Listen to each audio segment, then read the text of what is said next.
ஒரு பவுல் எடுத்துக்கோங்க. இதில் ஒரு 4 முட்டையை உடைச்சி ஊற்றிக்கோங்க.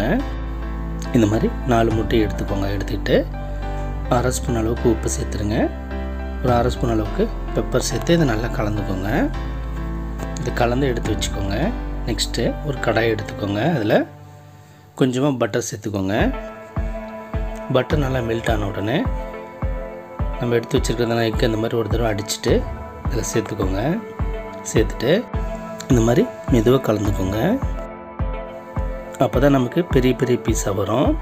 இது இந்த மாதிரி கலந்து விட்டுக்கோங்க. கலந்துட்டு இந்த மாதிரி பெரிய பெரிய பீஸாக ஃப்ரை பண்ணி இதை ஃபஸ்ட்டு இந்த மாதிரி ரெடி பண்ணி எடுத்து வச்சுக்கோங்க. நெக்ஸ்ட்டு ஒரு கடாய் எடுத்துக்கோங்க. இதில் கொஞ்சமாக பட்டர் சேர்த்துக்கோங்க.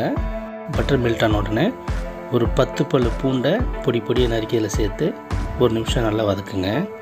1 நிமிஷம் நல்லா அதை வதங்கின உடனே 1/2 spoon pepper, 1/2 spoon chilli flakes சேர்த்து இதை லைட்டாக கலந்துக்கோங்க. கலந்து விட்டுட்டு ஒரு 1/2 ஸ்பூன் அளவுக்கு கார்ன்ஃப்ளவர் சேர்த்துக்கோங்க. கார்ன்ஃப்ளவரும் சேர்த்து இதை நல்லா மிக்ஸ் பண்ணிக்கோங்க. மிக்ஸ் பண்ணிவிட்டு ஒரு 1/2 கப் அளவுக்கு காய்ச்சின பால் எடுத்துக்கோங்க.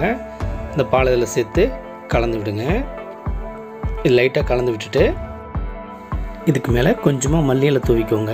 தூவிட்டு இதை நல்லா கலந்து விடுங்க. இதுக்கு மேலே கொஞ்சமாக மேகி மசாலா சேர்த்துக்கோங்க. இது ஃப்ளேவருக்காக கொஞ்சமாக சேர்த்துக்கோங்க. சேர்த்து இது நல்லா கலந்து விடுங்க. இது கொஞ்சம் திக்கான பிறகு இதில் கொஞ்சமாக சால்ட் சேர்த்துக்கோங்க.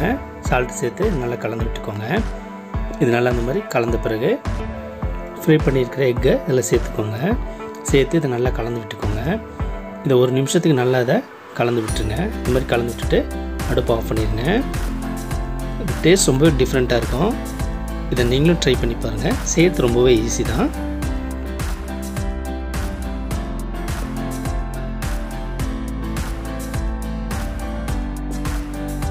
இந்த வீடியோ உங்களுக்கு பிடிச்சிருந்தா லைக் பண்ணுங்கள், கமெண்ட் பண்ணுங்கள், இந்த சேனலை சப்ஸ்கிரைப் பண்ணுங்கள், பக்கத்தில் இருக்கிற பெல் பட்டனை கிளிக் பண்ணுங்கள்.